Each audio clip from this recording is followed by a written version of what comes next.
The story of Cain and Abel, if they were Gen Z. We continue the story after God, the landlord, evicted Adam and Eve from the Garden of Eden for breaking the rules. Adam and Eve were forced to wander the wilderness until they finally settled down somewhere and had two ugly babies. The first baby was a boy they named Cain. On a side note, Adam was a notorious beta male. What other explanation is there for letting Eve peer pressure you into eating the forbidden fruit against God's wishes? Historians believe that Adam originally wanted to name his son Cain either Ladarius or Tyrone, but he ultimately got overruled by his wife Eve, who wore the pants in the relationship. Their second son was named Abel. Many years passed, and Cain and Abel became grown men. Cain was a farmer. Historians believe that before going into farming, Cain was a failed SoundCloud rapper. He's believed to have rapped under the alias Candy Cane because his bars were so sweet. Abel was in charge of managing the family sheep. Adam and Eve eventually mended their relationship with God after getting kicked out of the Garden of Eden. So, since they were on good terms again, God would visit their family. During one of God's visits, Cain decided to be an ass-kisser by offering God some of the crops that he grew on the farm. However, God doesn't eat human food, so he wasn't impressed by this lame gift. Abel saw Cain brown-nosing and didn't want to be outdone, so he made an offering of his own. So Abel gave God the very best sheep in his flock. God already had every type of animal in existence wandering the land surrounding his Garden of Eden mansion. However, it's the thought that counts, and God was impressed that Abel gave away something that he really cared about. Cain was pissed. He didn't like Abel taking his shine. God could sense the hater energy radiating from Cain's body, so he says to him, "Aye, dog, who you mean muggin'? I hope you ain't trippin' over me liking Abel's gift. You gotta get control over that jealousy in your heart, homie, or it's going to have you crashing out one day."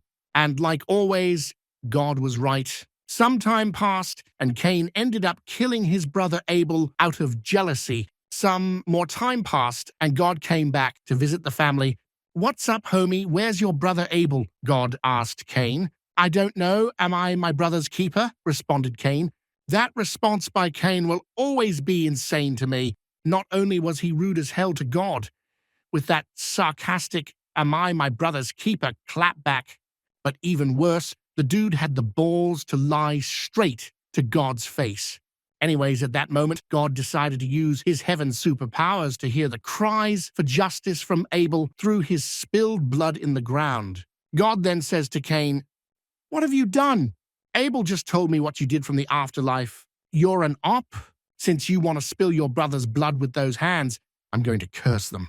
From now on, whenever you try to farm, the land will never again grow anything for you.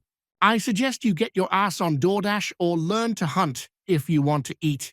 Plus, I'm about to post what you did to Abel on Instagram. Do you understand how many followers I have on the gram? Everybody is about to know that you're a murderer. You're going to spend the rest of your life as the most hated man in the world." Then Cain said to God, "I'm sorry. Forgive me, please. If I'm hated by the world, what if somebody kills me?" Then God responded, "Shut your crying ass up. I'm going to place a mark on your body. That mark is going to ensure people instantly recognize who you are. But it's also going to remind people about your divine punishment, which they have no right to interfere with. I want you to live a lengthy, miserable life. So whoever dares to interfere with my vengeance by ending your life will receive 7 times the punishment that you received. Now get your punk ass out of my sight." Cain ran away as fast as he could. Eventually, Cain settled in a land called Nod, which was east of the Garden of Eden. Luckily for him, women love sleeping with losers and bad boys, so Cain was still able to find a wife despite the entire world hating him. Cain and his wife had a baby boy that they named Enoch. Cain loved his son so much that when he built a city in the land of Nod, he also named the city Enoch. Moral of the story is, don't be a hater like Cain. But I'm sure we can all agree that the most important lesson here is that women love having babies with criminals. On a side note, now's your chance to prove that you're not a hater by clicking the subscribe button,